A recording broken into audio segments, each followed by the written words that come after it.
How's it going, guys? Today we have the update news for this week, and we've got some additional news that I really think is quite important for us as a community as well, and that will be towards the end of this video. But we do have a new tank. We've got a new operation that's come in this week that is featured around one of the best possible times for you to earn some silver if you have a couple of things that you use alongside this operation that make it absolutely disgusting how much silver you can earn, millions per game, and of course there's a couple other bits that we can cover as well. So first things first, there has been a little bit of housekeeping on the Wargaming website whereby they are from the April 11th, so Thursday, they'll be changing the URL of the website for World of Tanks console. Nothing major. It's going from console.worldoftanks to modernarmor.worldoftanks because, you know, game Modern Armor, it's not that big of a surprise, but that's what they're going for. And then we also have the new premium tank. So this is the Type 63. This is the Japanese heavy tank that is come alongside somewhat of the Kari, and so I'm expecting maybe Wargaming are going to implement both sides of these vehicles, so they'll have their heavy tanks alongside maybe the Japanese tank destroyers that were released on PC with the Ho-Ri and that sort of thing that you actually see in World of Tanks PC, which is good news. It's looking like we may get some new tech tree lines. Nothing confirmed as of yet as to when we may actually get these tech tree lines come into the game, but hopefully it will be somewhat soon because I'm kind of getting sick of just seeing new premium tanks being released constantly almost every week, if not at least every other week. So it would be nice to see some actual tech tree vehicles come in where you don't have to pay any money, and I'm sure you guys will be enjoying some of that whenever that does actually happen. But usually what they do is like a couple weeks after they release a new premium tank of a new tech tree line, provided they have a tech tree line in mind. It usually comes out somewhat soon, but obviously we've had the Kari in the game for a while, still not got the Japanese tank destroyers, so I'm just waiting on those. Hopefully they will be in the game. It'll be something a little bit different and kind of that Jaegeru or Jagdpanzer E100 kind of play style where you have high alpha damage. You're quite slow, but a lot more flexible in the Ho-Ri than you are in the Jagdpanzer E100, making it slightly different. But the armor model of the Ho-Ri isn't as good.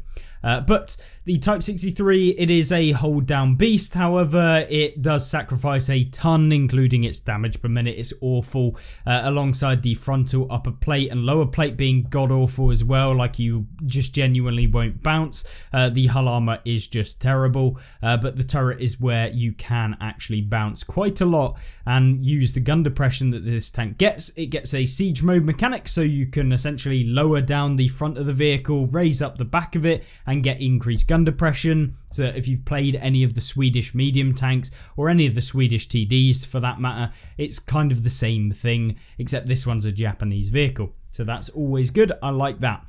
Then we've got the tank war chests. These are back, so the tank war chests themselves, they have returned, which comes in the form of you're paying gold to be able to open up war chests. Now, for those of you wanting to get specific vehicles, obviously war chests or any of the kind of loot table drop things that you have in the game, they're really not ideal for getting specific tanks. However, if you're willing to accept that you're going to be paying quite a lot in terms of gold value to pick up the tank's chest, knowing that eventually you'll end up actually getting a premium tank in there with a pretty decent drop rate of premium tanks of 12%. So this, I believe, has gone up. However, the distribution of those is slightly skewed. So there's an 8% for rare tanks and 3.6% for epic tanks. So yeah, it's a bit strange. And when it comes to the actual tanks that are in there, you have a lot of low tier ones. So we're talking tier 6 and below, which are kind of the rare tanks other than the Shashka, the Condor, the Hawk 30, the ISU 122S, and the basically those tanks. The rest of them tier 6 and below and are quite cheap to just pick up anyway in the game, so they're kind of the ones that are actually worth it from the rare rewards. And then from above that, you've got the M3A1 Bradley, you've got the AAT60, the FE4201 Chieftain Proto, the Object 292, and the Murat that are also available. So quite a few Cold War vehicles in the upper kind of epic tier, which is good for those of you that are Cold War players, and there are still some World War II, but for me, the main drawback of these is if you do get the tank out of it and you already own it, you get the silver value back. Now, normally, War Chest, if you pay with real money, so you're not paying for gold with real money and then purchasing boxes with that gold, you will get essentially the gold value back if you're paying for the boxes with real money. But if you're paying for gold to open the boxes, you won't get real gold back from your purchases. You'll only get silver. So this is kind of how Wargaming have done it in the past, and correct me if I'm wrong, that is how it currently is. And that's exactly what they've said down here. Important note, if you receive a premium tank that you already own, then you will be compensated with the tank's value in silver. So essentially, from experience and from what I know, it is essentially if you're paying real money to get the boxes themselves, using like a direct transaction for boxes, you will get the gold value back if you own a premium tank that is already in there. But any other condition, any free boxes, you don't get that sort of thing. But other than that, what else is there? Well, you do get some consumables, blah, blah, blah, in the boxes. Is it worth opening them for these? I don't know. I feel like you're paying quite a lot for each individual box. You're paying 800 gold, which is quite expensive. And you're probably looking at about £1 per box. So yeah, it just really depends whether you think it is worth it. And of course, on average, you're going to have a consistently difficult time to warrant spending the money if you're only getting the boosters. It's only really if you get the premium tanks, and even then, if you don't get the premium tank that you actually wanted, you're probably going to be a bit annoyed at getting a tier 3 or a tier 4 vehicle as the premium tank that you do get. However, if you open 40 boxes in total, you will be able to pick up I believe an epic tank reward. So one of the 5 epic tanks that are in the boxes. So it's kind of like what World of Tanks on PC do with their boxes, whereby they release them and essentially you have a chance at getting a premium tank, but then actually if you open a set amount of boxes, you get the reward either way. And that's kind of how they're doing it with this one, except they're only giving you the epic rewards. They're not going to give you like the terrible ones that are worth like no money, so that's always the best thing for that one, so that's a good thing to do. But yeah, boxes, do I agree with them? I don't know. Would I recommend them? Probably not. But yeah, at the end of the day, it is down to you whether you want to spend your money on actually picking up boxes and whether you can value it as something that is worth it. From experience, I'd prefer to just get the exact thing that I want and guarantee it rather than trying to gamble my way to get something good, because you never know, maybe you'll strike out and end up with some terrible things that you're never going to play, or maybe you're getting things that are just completely pointless for you. If you have full 9 skill commanders on every nation and you get commander XP boosts, it's not worth it for you, that money. So yeah, just weigh it up as to where your account is at, if you've got a lot of the premiums, that sort of thing. And yeah, that's kind of how I would look at the war chest and of course basically the loot boxes. Then we move on, we've got the challenges and events section. So we've got the silver with interest. Now this is the biggest operation for earning the maximum amount of silver if you use it in a specific way. Now there is a very specific way that you can use this operation to really get a crazy amount of silver. Now that comes down to the fact of using XP boost to up the XP of every single game that you play. So for example, you can see that earning 1,000 or more XP in any number of battles gives you 1.5 times silver. Now this is applied after all of the bonuses that you have on your account straight away. So that includes if you've got premium time, you'll get 50%. and then whatever the total value is, you'll get 1.5 times that total value. It doesn't apply before that, and then premium time activates. So with that being said, obviously you can get the premium time bonus in the beginning, and then it compounds with however many completions of this that you get.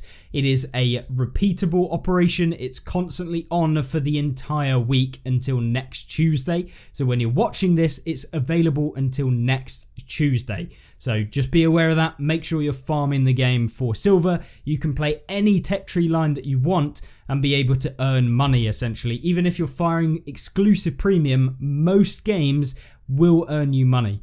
Now, sometimes you won't have. If you have no damage and you fired a ton of premium rounds, then obviously not.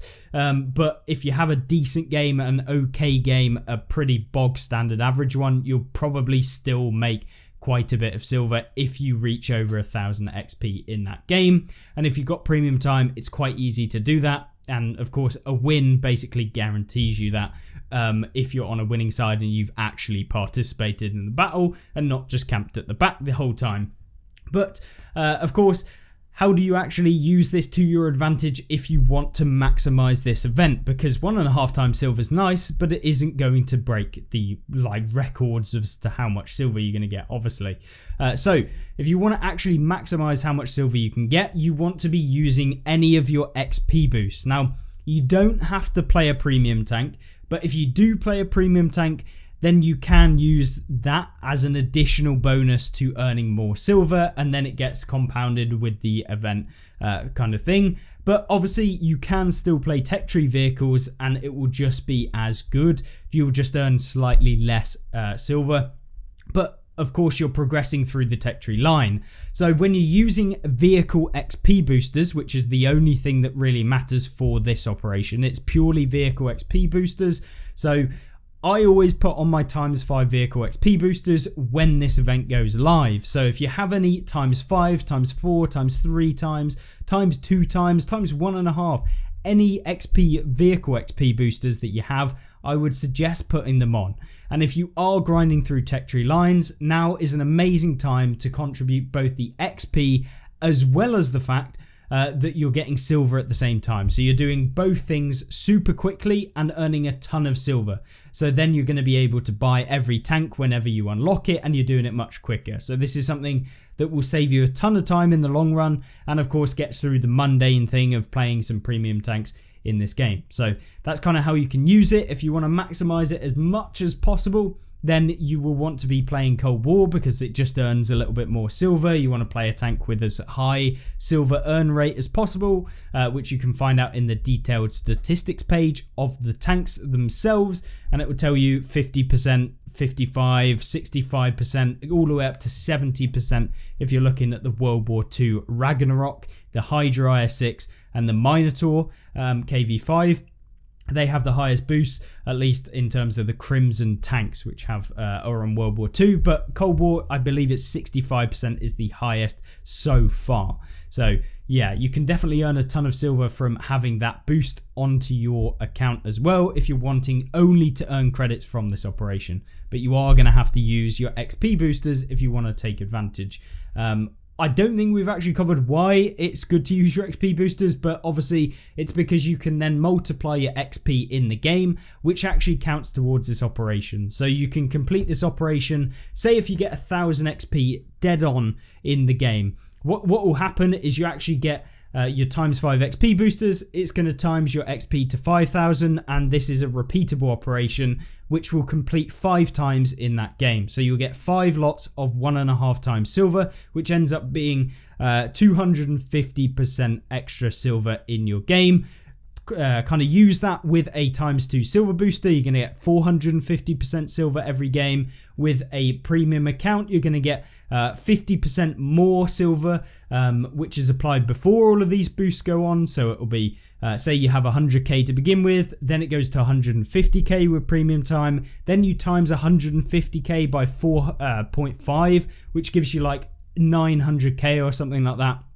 And then, of course, if you're using a premium vehicle, you will actually end up with an additional whatever the boost of that premium vehicle is, which means you can earn upwards of millions of silver in one singular match. Obviously, the better a game that you have, the more base XP you'll get in a game, then you can complete this much easier and of course get even higher, because if you've got 2,000 base XP, which is then 1.5 times more, because you got premium account, you get 3,000 base XP, which means you would end up, if you've got a times 5 XP booster, with 15,000 XP in that game, which then completes this operation 15 times at 50% silver per time, which gives you something absolutely ludicrous, like 7.5 times the silver that you normally would get in a game, which makes it is absolutely ludicrous. There is no boost possible in this game that ever gives you that much silver in one game,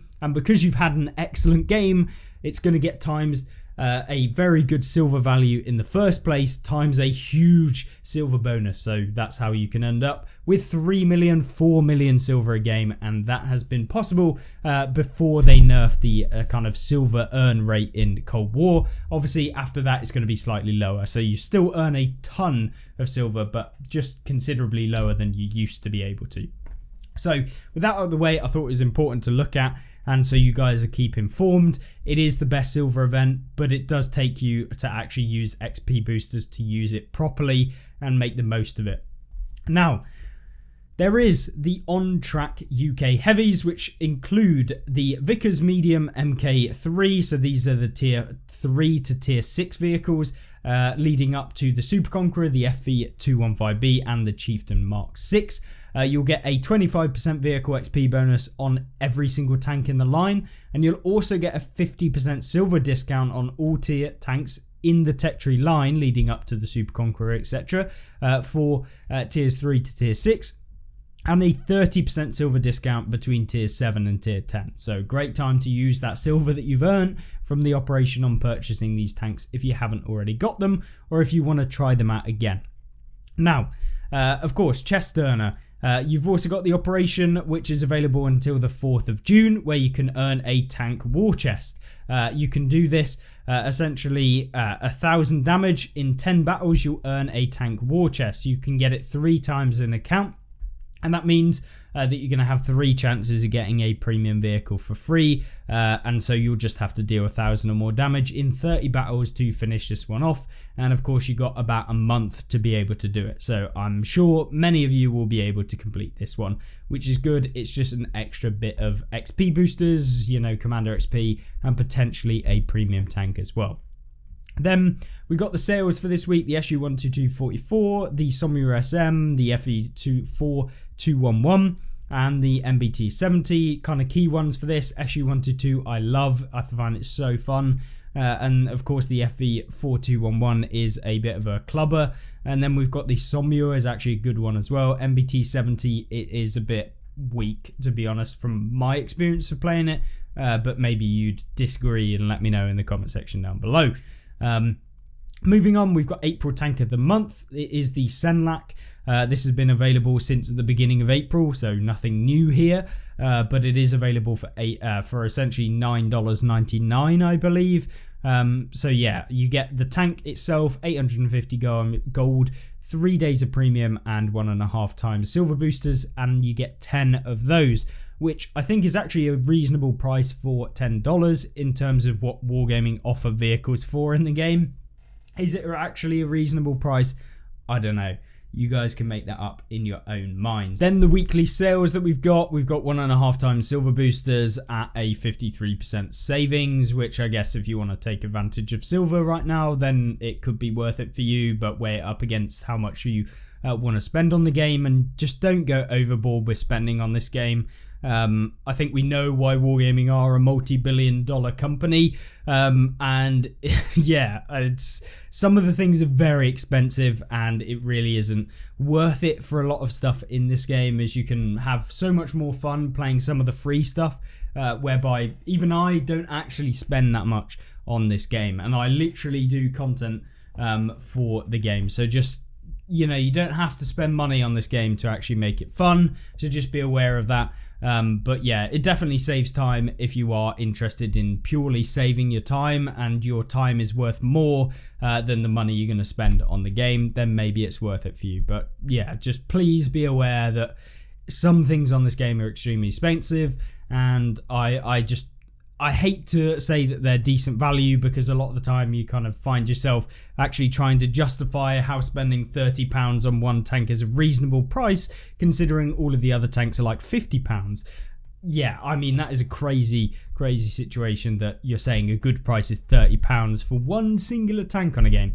But either way, that's the situation we're in.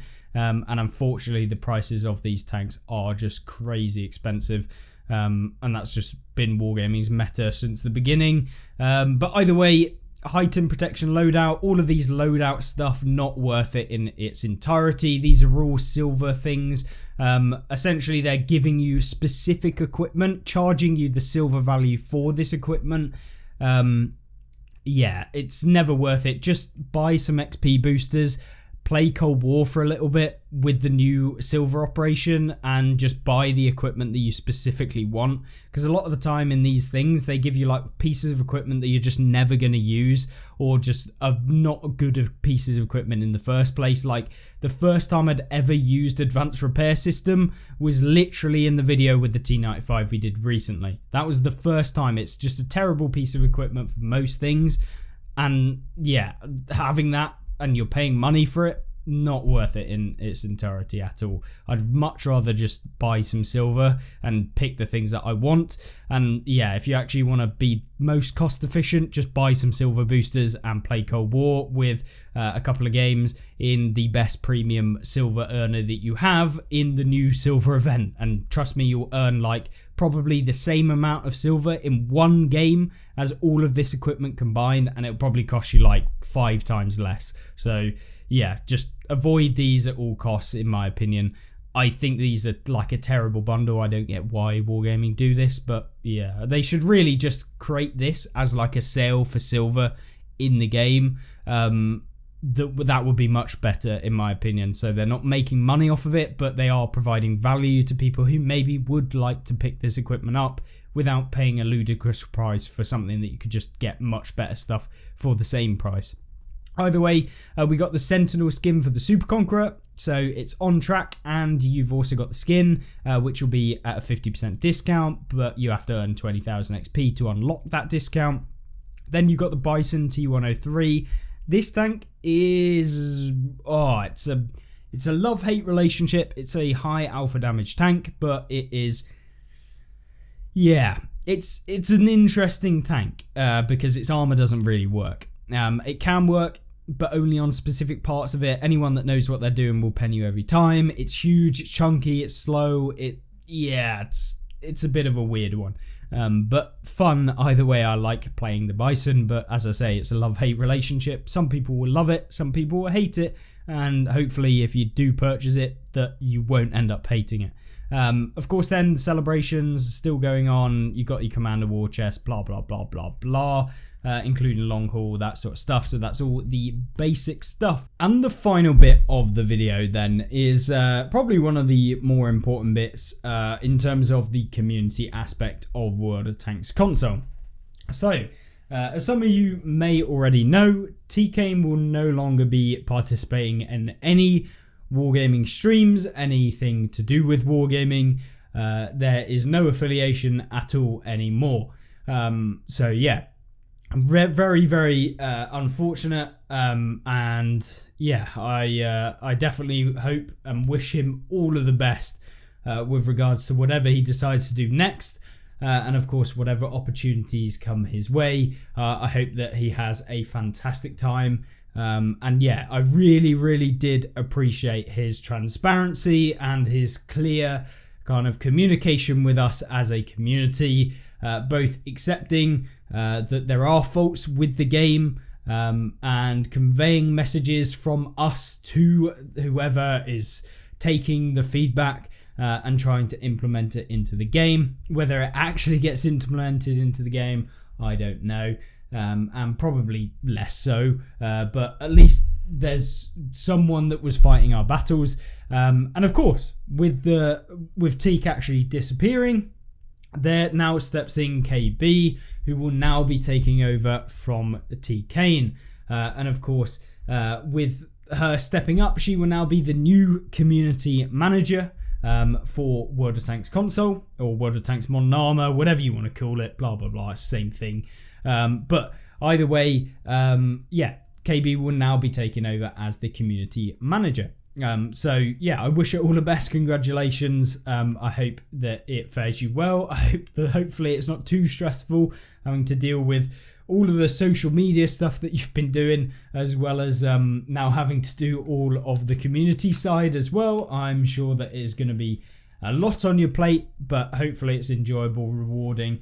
And yeah, I just hopefully you don't get too stressed out with everything going on.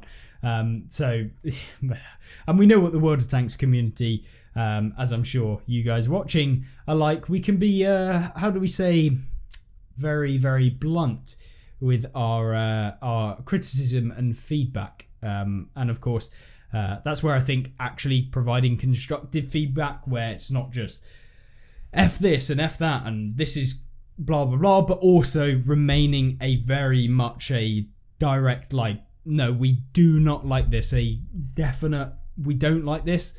And the most important thing that anyone can do in terms of the community side is to be very, very accepting that it doesn't matter what you think about the game, it's about what the actual players think about the game and how their player experience is actually going, because at the end of the day, they're the ones that are actually paying everyone at Wargaming. So hopefully the kind of transparency and stuff like that will continue. I really do thank TK for that and his time at Wargaming.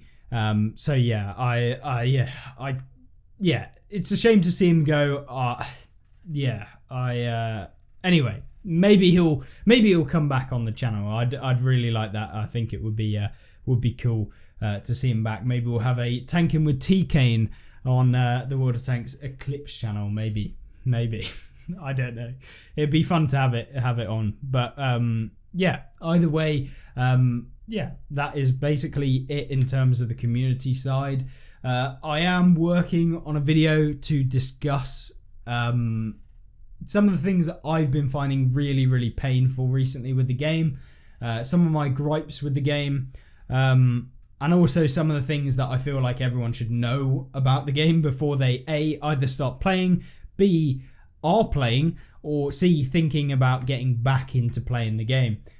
So hopefully that will be just transparent and kind of clear as to my views on the game, because they're not perfect. The game is definitely not perfect. Anyone claiming that this is an amazing polished game is I don't even know, definitely not playing the same game that I am. But from that point, hopefully it can get better, and hopefully we end up with a game that will actually eventually be able to grow again, because it's, from my point of view, it's very stagnant. There's not a huge amount more players, and yeah, it just feels very stagnant. There's not a lot of big content drops where it comes with like, here's some solid like content when it comes to free stuff. Yeah, we have the premium tanks and some of them are amazing, some of them are cool to try out, some of the stuff is cool, and we get the occasional map back in the game, but it isn't enough from my point of view as to the longevity of anyone that wants to play and consistently play this game. So yeah, I will definitely be doing a video on that, and I am working currently on trying to get as much information from you guys to create a good argument for various different things that we'd like to see in the game. I've mentioned it multiple times and your feedback has been amazing, and I've been using that to kind of create some questions and to create some things that I'd like to talk about, and of course I will share that with hopefully some of the people at Wargaming. We can have a conversation and discussion that will be recorded so we can all see and kind of think about what the development and stuff like that is like. I don't know if Wargaming will do it. I'm sure if I ask nicely that they probably will. But I feel like that would be a good kind of interaction and a community kind of involvement with the game itself. So if you've got any questions, any queries, anything that you could possibly think of that you think could make this game better, whether that's a wacky new game mode that would be completely different, even if it's like a kind of cooperative style game mode, not like the one we've got where it's just the same game but a co-op mode, but I'm talking like you have like levels that you have to go through, and as you go through you're kind of doing extra stuff that will kind of drive in initial players that are new to the game and won't feel like, oh, I suck compared to everyone else. Everyone else has had way more experience. You're just playing against bots, so you can't really get angry. And of course, it gives you that experience for if you do want to play the actual game, which is what we've got currently, to kind of do that and transition over. You have to do these big updates if you want to drive in new players when it comes to a already existing sort of game. Whether Wargaming actually ever want to do it, or whether we're in that just kind of lull period before the game just sunsets eventually, I don't know. I'm not a developer. Maybe that is their plan. Maybe they don't want to spend any more money on developing the game to the point where they try and relaunch it as a new full product.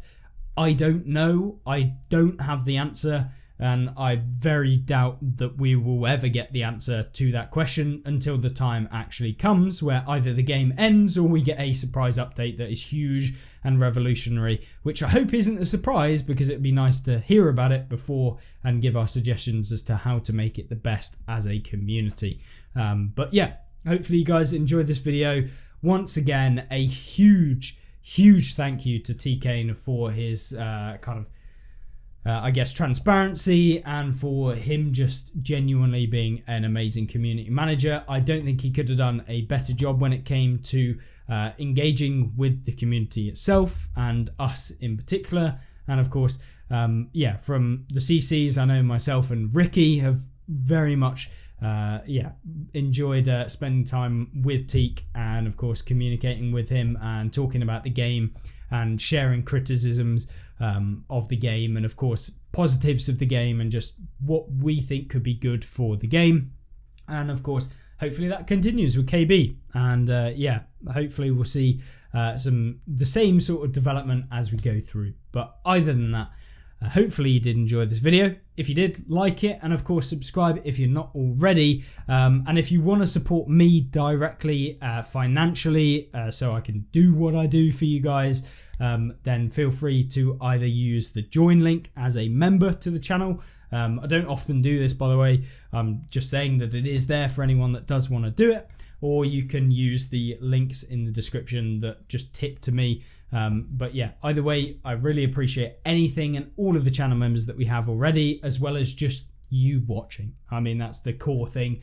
I like creating the community that we have here, and I feel like we're in a really nice spot. So hopefully you guys enjoy it, and I will see you in the next one. Goodbye.